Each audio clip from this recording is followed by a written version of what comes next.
Well, we had sirens going off in southern Tel Aviv just over an hour ago in the community of Rishon LeZion, which is in the southern suburbs of Tel Aviv. A number of rocket barrages intercepted by Israel's Iron Dome defense system, and just within the last few minutes, more rocket launches towards communities along the border with Gaza. Now, this comes against a backdrop of the Israeli military saying that it will intensify and deepen its airstrikes on Gaza in preparation for this ground war, which now appears to be imminent. Overnight, dozens of sites were struck within Gaza itself. Reuters is reporting that 50 Palestinians in Gaza have died as a result of those airstrikes. Now, elsewhere in Israel, we're hearing that 14 communities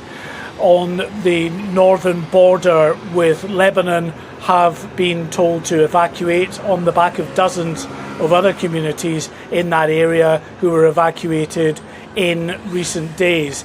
That is because of increased activity from the terror group Hezbollah, which has been launching rocket, artillery and missiles across the border, as well as small arms fire. There was an incident, according to the IDF, overnight in which Israeli forces struck Hezbollah militants who were planning to set off missiles towards communities in northern Israel, but they were, according to the IDF, taken out.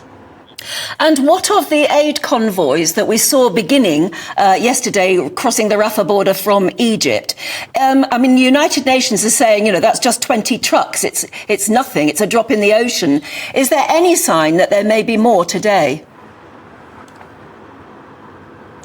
Well, you're right, it is a trickle in terms of what we would normally see on any given day when we're not in a conflict, with about 500 trucks that would normally cross the Rafah crossing from Egypt into Gaza. And it's hoped, the United Nations say, that the number of trucks that cross over today can increase on the 20-odd that came yesterday, maybe 30-odd crossing today. But of course, it has to get pre-approval from both the Egyptians and the Israelis. The Israelis are very concerned about the potential for some of those supplies falling into the hands of Hamas. And that's why, even though they are absolutely required in Gaza, fuel trucks are not yet coming in because the Israelis have not been given any kind of assurance. There are no plans in place to ensure that the fuel trucks are not going to be commandeered by Hamas. It is, of course, the Gaza Strip area controlled by Hamas. Anything entering the Gaza Strip potentially, of course, is at risk of being commandeered by Hamas.